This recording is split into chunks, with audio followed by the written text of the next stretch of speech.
Chega aqui, Michele. Mais forte, pode dar um aplauso mais forte, que é para Jesus, ela sabe disso. Coloque as mãos aqui em direção a Michele. Senhor, nós queríamos pedir a tua bênção sobre a sua filha. Revista ela cada dia com o capacete da salvação. Dá a ela uma aberta mente para o novo, sensível, e obediente à tua voz. Revista ela com a couraça da justiça, com o cinturão da verdade. Calce os seus pés com os sapatos da paz. Onde ela pisar, ela será uma promotora de paz. Reveste ela com a espada do Espírito, que é a tua palavra, e com o escudo da fé. Cobre ela com a tua graça, a sua família, a sua geração. Em nome de Jesus, nós concordamos com essa oração aqui do teu povo. Renova as forças físicas, emocionais e espirituais, em nome de Jesus. A igreja diz amém, assim seja.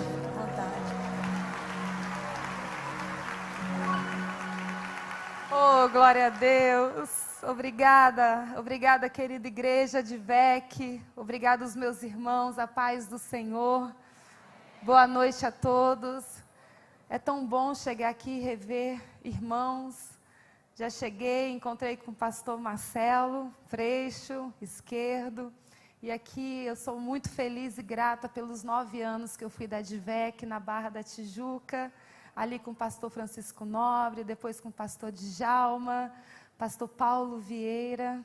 E eu sou muito grata pela sua vida, pastora Antonieta Rosa. A senhora é uma bênção. A senhora é uma mulher maravilhosa, especial demais. Todas as nossas consagrações ali às quartas-feiras, a senhora sempre levava uma palavra de bênção ali junto com a Mona Lisa, para nos ajudar a continuar.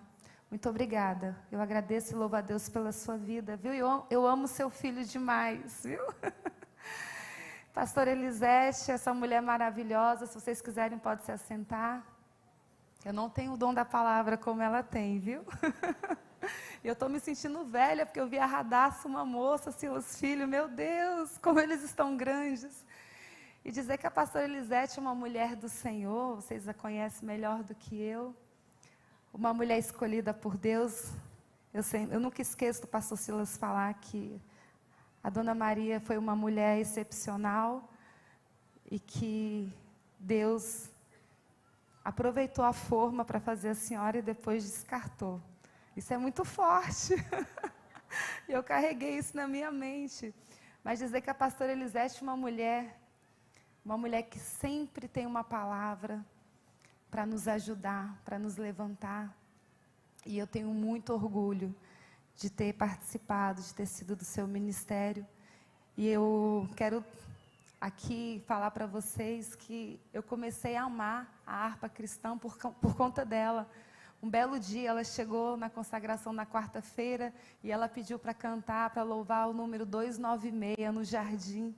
E eu achei aquilo tão lindo e nunca mais eu parei de louvar esse hino 296. E daí eu comecei a louvar e amar a harpa cristã. Obrigada por a senhora ter plantado essa semente na minha vida, porque é tão bom a gente poder adorar. Obrigada, Estela, amo você de paixão, Midian. Obrigada, Josi. Obrigada, Raquel. As nossas meninas da caravana, que também tem a Meire, obrigada por vocês estarem aqui presentes. E hoje dizer que é um momento muito especial retornar de VEC. Eu fui batizada no antigo templo, o último batismo que o pastor José Santos fez, fui batizada por ele. Foi uma bênção ser do ministério da DVEC, ser uma canelinha de fogo, e Deus, ele... Depois Deus me levou para a Batista e a gente fala que é a batisbleia, né? Porque a gente não perde a essência. Mas Deus é muito bom, abaixo dos céus tem um tempo para tudo na nossa vida. O Senhor sabe de todas as coisas. Mas dizer que foram momentos lindos, momentos bons, 9 anos ali servindo ali no café da DVEC, servindo ali a sala dos pastores, a sala VIP. E foi o momento onde o Senhor me forjou. O momento onde eu fui realmente forjada pelo Senhor para estar onde eu estou hoje. E foi através desse ministério que eu aprendi a amar vidas. Foi através desse ministério que eu aprendi a trabalhar, a me doar, a fazer trabalhos voluntários, a ir para o lixão de Gramacho e hoje poder ser a presidente do conselho do programa Pátria Voluntária, que já ajudou mais de 3 milhões de pessoas pelo Brasil. E eu tenho muito orgulho, pastora, muito orgulho de saber de onde eu vim e ser obediente ao Senhor, e ser obediente à palavra dEle. Não foi fácil, minhas irmãs, meus irmãos. Na verdade, não é fácil estar à frente de uma presidência. Deus, Ele realmente escolhe aqueles que se escondem, né? E eu, nos 2 primeiros anos, como eu falei para as meninas, eu fiz muita birra com Deus, porque eu falava, eu não queria estar aqui, Senhor. O meu marido, sim, ele trabalhou 28 anos no Congresso. Mas eu sempre fui uma dona de casa, porque eu escolhi ser dona de casa. A mulher, ela pode estar onde ela quiser, mas eu escolhi cuidar das minhas filhas, não terceirizar a educação delas. E escolhi cuidar do meu marido para que ele tivesse paz e serenidade para ir a Brasília toda semana. E quando eu chego em Brasília, veio a depressão, veio o medo, veio a angústia, veio a depressão por chegar na presidência e de ter orado ao Senhor, de ter falado para Ele que eu iria fazer a diferença, que eu não queria ser uma primeira-dama de enfeite. E quando eu cheguei, eu vi que a gente não tinha nenhuma estrutura para poder trabalhar, até porque a gente não teve nenhuma primeira-dama atuante. E ali eu não poderia ter nenhuma secretária para atender um telefone, eu queria trabalhar. E ao mesmo tempo eu era do governo, mas não era do governo, aquela contradição. E eu tinha orado ao Senhor, quando meu marido sofreu o atentado. E que eu vi que era a mão do Senhor, que era o milagre de Deus na nossa vida. Porque foi a mão do Senhor. Um homem que não tinha dinheiro, não tinha tempo de televisão, sozinho no Congresso, ser o presidente da nação, ser eleito para governar uma nação na época de 210 milhões de pessoas. E um belo dia eu orei e falei, Senhor, se o Senhor permitir eu chegar na presidência, e depois teve um veículo de comunicação que distorceu essa minha fala. Ele falou, Michele faz pacto com Deus para estar no poder. Glória a Deus que eu fiz o pacto com Deus, né? Mas não foi assim a oração. Eu falei, Senhor, se o Senhor me dá a oportunidade de estar no poder, eu vou usar esse poder para ajudar as pessoas. E foi isso que eu fiz desde quando eu cheguei. Nós fomos criar o primeiro protocolo de atendimento para as crianças que têm doenças raras. E construímos o protocolo para as crianças com epidermólise bulhosa.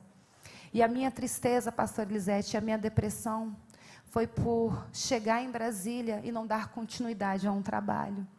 E de sentir que a sensação que eu tinha é que o Brasil tinha sido descoberto dia 1º de janeiro de 2019, tanto para as pessoas com deficiência, com doenças raras, e a minha comunidade surda, que um gesto de amor e de carinho, eu só queria mostrar para eles que eles são amados e que eles são especiais para Deus. Porque antes de chegar na presidência, a minha casa ela era aberta todas as terças-feiras para a gente pregar a palavra para os surdos da minha igreja. E ali eu só queria fazer uma homenagem para eles, de dizer que eles eram importantes. E repercutiu mundialmente, graças a Deus, a gente conseguiu trabalhar por eles e hoje nós já fizemos muitas entregas para a comunidade surda no Brasil. E o que eu falei para o Senhor, apesar de ter passado por 2 anos com muita dificuldade, me sentindo dentro de uma caixinha, com depressão, e tive vontade até de morrer, e o Senhor, Ele me levou naquele momento para eu me enxergar dentro de um caixão e eu consegui sentir a dor das pessoas que eu mais amo, que são as minhas 2 filhas e as minhas 2 irmãs que eu criei como filha. E naquele dia o Senhor me despertou. E naquele dia eu falei, eu preciso orar. Eu preciso jejuar pela minha vida. Eu preciso jejuar pelo Brasil. E foi a partir desse dia que nós pegamos uma sala, um depósito, fizemos uma limpeza e trouxemos a presença do Senhor para aquele lugar. Porque antes de dormir no Alvorada e antes de dormir na Granja do Torto, nós oramos e consagramos aquele lugar ao Senhor.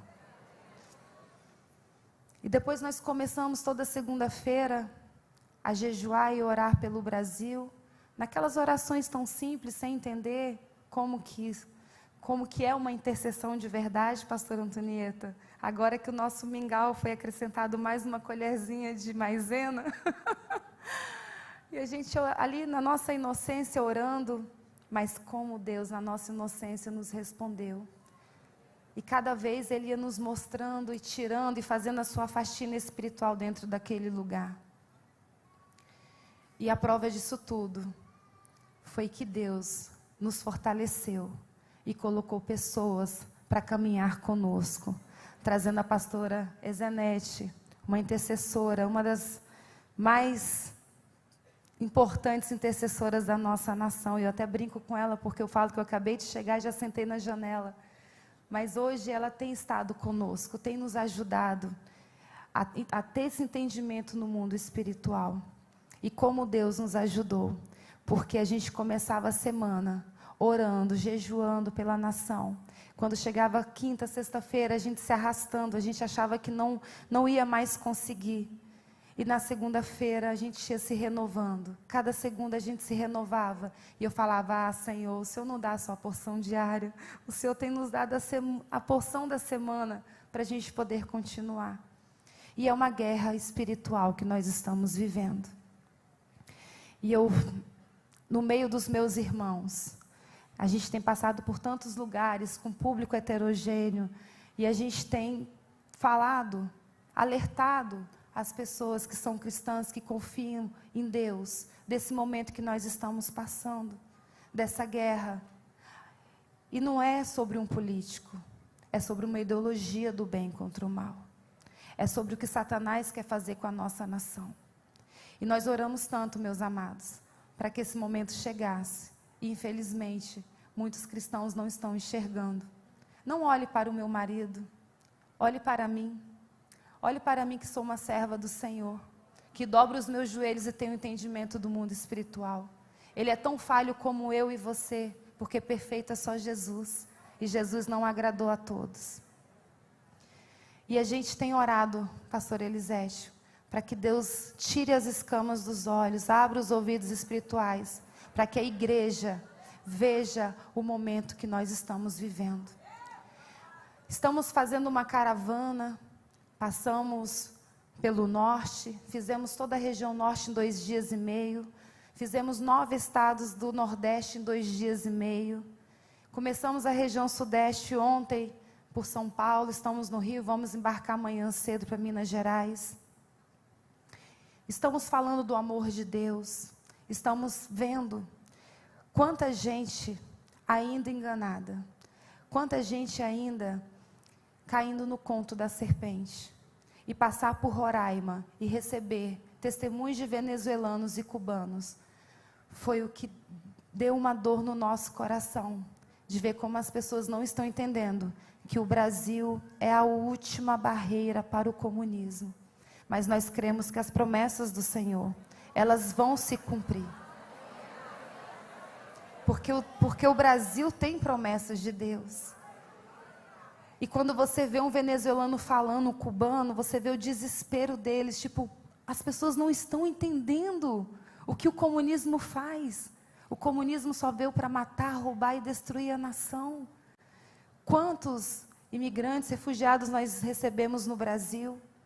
700 mil habitantes em Roraima, mais 100 mil refugiados. E eles com lágrimas no rosto, alertando os brasileiros, votem não pelo político, votem pelo que ele defende, pela pauta que ele defende. Amados, seria muito bom se a gente tivesse ganhado no primeiro turno. Nós passamos um perrengue muito grande, porque nós montamos uma torre de vigília na quarta-feira, e essa torre começou na quarta e foi até domingo com a pastora Ezenete, e com intercessores das regiões, e nós ficamos ali dentro intercedendo e orando, e nós passamos um momento onde o pezinho começa a afundar, E a gente fala, não, o Senhor tem o controle de todas as coisas. E Ele é fiel para terminar o que Ele começou nas nossas vidas e no Brasil. Esse é um país que tem promessas e elas vão se cumprir. Esse é um Brasil que tem promessa de ser celeiro de bênção para outras nações. Esse é um Brasil que tem promessa de ser farol de luz para outras nações. E nós ficamos ali, orando, e depois a batalha mudou. E depois nós entendemos que a igreja não está preparada para viver o avivamento. E que a gente precisava desse segundo turno para acontecer o despertamento da igreja. Nunca se teve tanta marcha para Jesus no Brasil, porque eu era da DVEC, morei 12 anos no Rio, e eu só participava de marcha para Jesus na DVEC. Depois que eu fui para Brasília, eu até perguntei, perguntei para uma pastora em Brasília, pastora, é normal ter esse tanto de marcha? Não, não é normal. Não é normal ter esse tanto de marcha, a igreja está se levantando. A igreja está se despertando.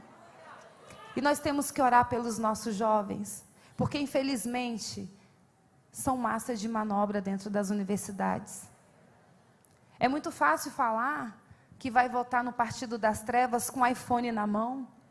É muito fácil falar que vai votar no Partido das Trevas cursando uma faculdade paga pelos seus pais. Não sabe o que é um comunismo, não sabe o que é passar fome, não sabe o que é ter que sair da sua nação em busca de comida e de sobrevivência. Mas nós estamos orando para que Deus venha agir na vida dos nossos jovens. Nós cremos numa nação curada, nós cremos numa nação liberta, porque o outro lado ficou 16 anos no poder e nada fez. Não conseguiu concluir nem as obras, não conseguiu levar água para o Nordeste e hoje está prometendo picanha. E acusa o agro, fala que o agro é fascista e direitista. É o agro que coloca o alimento nas nossas mesas. É o agro que alimenta o mundo. Meus amados, eu peço que Deus dê sabedoria e discernimento para todos. Eu peço que vocês conversem e expliquem para aqueles que ainda estão com alguma dúvida em relação ao momento espiritual que nós estamos passando. Está muito claro e é muito fácil escolher. É só você ver o que o outro lado prega e o que o outro lado defende, que fica muito fácil.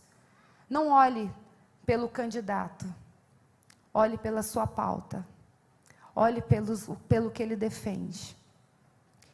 Os valores da nossa família, a nossa liberdade de expressão, a nossa liberdade religiosa, que está sendo ameaçada. E o meu marido abriu o Brasil, na ONU, abriu as portas do Brasil para os padres e freiras que estão sendo perseguidos na Nicarágua. E nós vimos o que já aconteceu no Paraná. E ontem ou anteontem, estou sem noção do tempo, a invasão no Instituto Luterano. E é isso que vai acontecer se a igreja não se levantar e não se posicionar. Eu louvo e agradeço ao Senhor pelas orações, pelas intercessões, porque eu sei que tem homens e mulheres de joelhos orando pelas nossas vidas e orando pelo nosso Brasil. Todas as promessas do Senhor irão se cumprir. E eu creio nisso, piamente. E nós, olha, tem até um bilhetinho do marido, te amo, olha que fofo, gente. Esse JB. Vamos lá. 2 Crônicas 7. Ah, Senhor, e se o meu povo, que se chama pelo meu nome, se humilhar e orar, e buscar a minha face, e se converter dos seus maus caminhos, então eu ouvirei dos céus, e perdoarei os seus pecados, e sararei a sua terra. Vamos nos apegar a essa palavra, vamos orar, vamos nos arrepender por aqueles que não estão tendo consciência dos seus erros. Vamos clamar ao Senhor e vamos pedir que o Senhor sare a nossa nação, para que a gente possa viver todas as promessas dele. Muito obrigada, pastora. Obrigada por nos receber. Obrigada, igreja amada, por fazer a diferença aqui na terra. Obrigada à minha comunidade surda, que eu não sei qual lado que eles ficam aqui. Aqui? O Regis. Regis está aí, o líder? Não? Ok. Vou falar com vocês no final. Obrigada a todos vocês. Desculpa, nós estamos muito exaustas, estamos muito cansadas. Vamos sair correndo agora para o hotel para a gente poder arrumar as nossas coisas e logo cedo embarcar. Amanhã teremos 2 estados e 6 eventos durante o dia. Mas eu agradeço ao Senhor pela vida de cada um de vocês. Peço que vocês orem por nós, orem pela nossa nação. E Deus, Ele vai cumprir tudo que Ele tem para o nosso Brasil. Porque nós defendemos a pauta da família. Nós defendemos a nossa pátria e nós defendemos a vida desde a concepção. Pastora, a Damares, ela foi para um podcast com a Bruna Carla e eu também quero te agradecer, porque hoje ela é senadora e ela vai ser a nossa voz no Senado. E foi pela sua vida que eu conheci a Damares quando a senhora mostrou um vídeo de uma denúncia que ela fez em relação ao abuso das crianças. Muito obrigada pela senhora ter sido esse instrumento de bênção na minha vida. E hoje ela está lá, sendo a nossa porta-voz. Que Deus abençoe o nosso Brasil, que Deus abençoe Israel. Obrigada, amados.